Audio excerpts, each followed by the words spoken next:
Fala galera que dá show, eu sou o Jura do canal do Jura Vascaíno, falando direto de Natal, Rio Grande do Norte. Hoje, sexta-feira, dia 7 de março de 2025, vamos falar um pouquinho aqui de Vasco, o jogão aí que nós temos amanhã, a decisão contra o Flamengo, né, pela semifinal da Copa do Campeonato Carioca. Jogo de volta, onde o Vasco precisa aí tirar a diferença de 2 gols para poder se classificar para a semifinal, para a final, né? Então vamos aguardar aí, vamos falar um pouquinho sobre esse jogo aí, algumas notícias do Vasco, né? Escalação, provável time que deve enfrentar o Flamengo. Mas antes, ó, se inscreva no canal do Jura Vascaíno, deixe o seu like, o seu joinha, compartilhe o nosso vídeo, deixe o seu comentário para ajudar a gente a interagir e divulgar mais o nosso canal, e principalmente compartilhe, deixe o like, se inscreva no canal do Jura, tá certo? Ative o sininho de notificações. Vamos lá, olha só. Vasco e Flamengo se enfrentam amanhã pela semifinal, jogo de volta do Campeonato Carioca, né? O Flamengo ganhou o primeiro jogo, que foi no Engenhão, por 1-0, sábado passado. E com isso, como ele joga por 2 resultados iguais, o Vasco ganhando de 1-0 é resultado igual.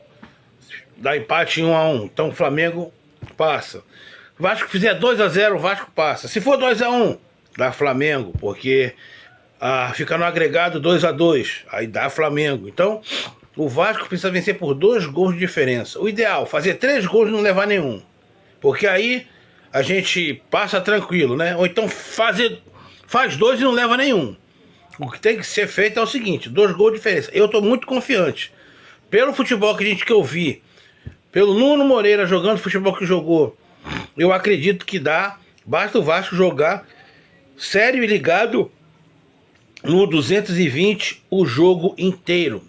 Que o Carille não cometa as besteiras de querer inventar e botar o time retranqueiro lá atrás com medo, né? Demonstrar covardia. Aí quebra. Então é mostrar força e vontade e mostrar que a gente também, como diz o Nuno Moreira, né, no final do jogo contra o Nova Iguaçu, o Flamengo nesse bicho de 7 papão todo não. Então é isso que o técnico tem que passar para os jogadores. Tá certo? Então, ó, a única dúvida que o Carille tá tendo no momento em relação à escalação, só tem um jogador ali que é o Tietê, que é dúvida por conta do joelho. Eu acredito que ele não jogue. E como ele teve, apesar de não ter sido grave, mas ele teve uma contusão no ligamento do joelho. Não chegou a romper. Vem fazendo tratamento, ficou os 2 últimos jogos fora. Eu acredito que ele ainda não deva voltar. E eu acho até uma temeridade botar ele para voltar nesse jogo, que vai ser um jogo pegado, um jogo forte, pesado, uma decisão, com uma rivalidade muito grande. Eu pouparia o Tietê, para não correr o risco de piorar ou criar uma situação pior para ele e para o Vasco sem ele no resto da temporada. Então, e o time mostrou na quarta-feira contra o Nova Iguaçu que o Tietê não fez falta. Tá entendendo? Então eu achava que tinha que poupar o Tietê, tá? O Vasco, como eu falei, ele vai ter que vir para ganhar com 2 gols de diferença. Provável time que enfrenta o Flamengo amanhã deve ser esse aqui, ó.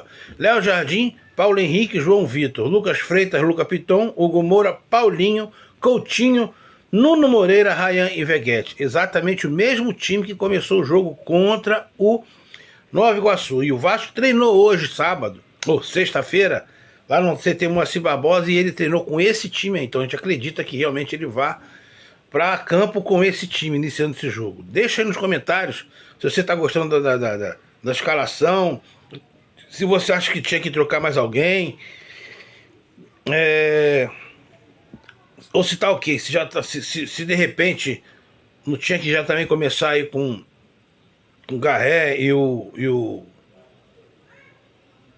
Lloyd. Deixa aí no comentário o que você acha que deve fazer, tá? Então, essa daqui é a notícia em relação ao jogo do Vasco e Flamengo, né? Lembrando aqui que a terceira fase da Copa do Brasil, o Vasco passou, né? Pela Nova Iguaçu. E nós temos até agora aqui, ó, os times classificados para a terceira fase são esses, ó. É o Aparecidense, Atlético Mineiro, Bahia, Botafogo, Corinthians, CRB, Cruzeiro, Flamengo, Fluminense, Fortaleza, Internacional, Palmeiras, Paysandu, Santos, São Paulo e Vasco. Esses são os times que já passaram para a terceira fase da Copa do Brasil, onde entram os times da Libertadores, tá? Os classificados da Libertadores, tá? Eles também entram agora nessa fase aí, que aí vai ter o sorteio, onde vai definir quem vai ser o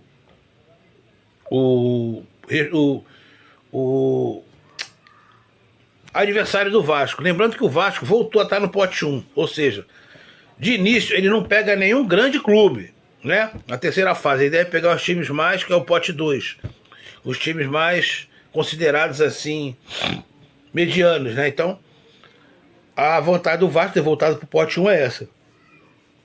Ele não encara nenhum desses times grandão aí de imediato, tá?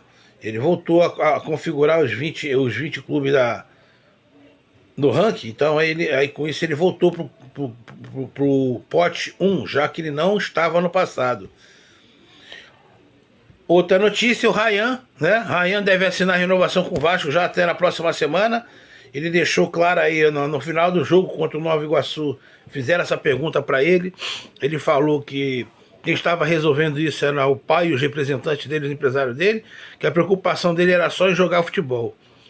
Mas já está tudo acertado entre Rayan, o pai e os empresários dele com o Vasco, né? E ele deve assinar a renovação de contrato já na semana que vem, tá? O novo contrato vai com final até o fim de 2026, tá? Aumentando o seu salário e também vai ter um acréscimo significativo no salário dele, assim também como a multa rescisória. Então, quem está preocupado aí com a questão da renovação do Rayan renovando, assinando o seu contrato já na próxima semana. E aí, vamos falar dessa fofoca aí, um pouquinho dessa fofoca aí de dois pilantras? Júlio Brandt e Clóvis Munhoz rompe com o Pedrinho e renuncia ao Conselho Deliberativo. O problema do Júlio Brandt com o Pedrinho é que ele vem dizendo que o Pedrinho não está cumprindo com o que prometeu, né? O rompimento, a insatisfação da administração Pedrinho por ter tirado a 777. Olha só, que absurdo. Alguém ainda tem coragem de falar bem ou acreditar nesse pilantra desse Júlio Brandt? O cara teve a cara de pau de falar que um dos motivos do rompimento com o Pedrinho foi ter tirado a 777. Olha só. Será que esse cara não é um dos donos da 777 carioca, não? Pra ele ficar com tanta raivinha assim do Pedrinho, a ponto de romper com o Pedrinho? Pois é, um dos motivos foi o rompimento com a 777, né? Ele também vem falando que o modelo de SAF enfraquecido, que ele acha que com a saída da 777 ficou enfraquecido. Uma coisa eu concordo com o Júlio Brandt, infelizmente eu tenho que concordar, a questão de cabide de emprego, que o Vasco não tá tendo meritocracia, isso eu sempre falei, sempre questionei, sempre cobrei e sempre acusei essa diretoria com isso, dele colocar em cargos importantes, em vez de colocar, não é por meritocracia, sim por amizade, isso aí ele não vai ter que reclamar, é verdade, tá? Ele até botou assim, a nossa bandeira sempre foi profissionalismo. Mentira, aí é mentira, seu safado. Você é mentiroso. Você também sempre foi querendo armar os peixinhos para poder tirar proveito do Vasco, tá? Mas o que ele botou foi isso, ó, o Vasco voltou a ser um cabide de emprego para amigos, filhos e parentes de quem está no poder. Além disso, irmãs, sócios e amigos de conselheiros aliados são corriqueiramente contratados para atuar nas funções importantes do Vasco SAF. Cobramos critério técnico para essas contratações. Isso é uma acusação muito grave. Porque a gente sabe que ele vem com o executivo de futebol amigo do Felipe. Por isso está ali dentro. Técnico amigo de fulano. Preparador físico, amigo deles. A gente vai sabendo aí das amizades. Agora, essa aqui, ó, quando ele fala aqui, além de irmãs, sócios e amigos de conselheiros aliados, são corriqueiramente contratados para atuar em funções importantes da SAF. Isso daí é muito sério. Que o Pedrinho tem que vir a público explicar isso aí. Que porra é essa? Você está trocando Porra, tá igual o governo federal? Vendendo o ministério para ganhar apoio? É o que o Pedrinho tá fazendo ali dentro. Tá vendendo cargo importante para conseguir apoio e tá conseguindo manter as coisas quietas e as exclusas ali. Entendendo? Tem que ver a público responder. E a gente vai cobrar isso aí. A gente sabia da amizade. Agora, essa aqui é nova. Irmãs e sócios e amigos de conselheiros aliados são corriqueiramente contratados para atuar em funções importantes, tá? Cobramos critério técnico para contratações. Isso é uma acusação muito séria. Transparência. A transparência não está tendo. Transparência não está tendo realmente. Isso não está tendo. A gente vem cobrando também. Mas Júlio Brandt não tem moral para nenhuma para cobrar. Porque a 777 foi colocada ali sem transparência nenhuma. E o Júlio Brandt fez parte disso aí. Dessa falta de transparência, né? E que a gestão não tem estratégia nenhuma. E o futebol está fraco. Além da não promessa cumprida da reforma de São Januário. Então, esses foram os motivos que levaram o tão bonzão Júlio Brandt, né? O cara faz uma carta dessa e não olha para o próprio umbigo. É muita cara de pau. Ele esquece que ele faz parte de tudo isso que ele está cobrando do Pedrinho, ele fez parte de tudo isso aí. Até ontem. Aí agora pede renúncia para dizer que é o bonzão. Sabe para quê? Ano que vem tá vindo eleição aí. Aí ele quer tirar uma de bonzão de que ele tá lutando pelo Vasco para vir candidato. Esse é um pilantra também, igual aos outros que estavam por aí. Tá certo? A torcida do Vasco tem que abrir o olho, o sócio, não votar nessas imundícies.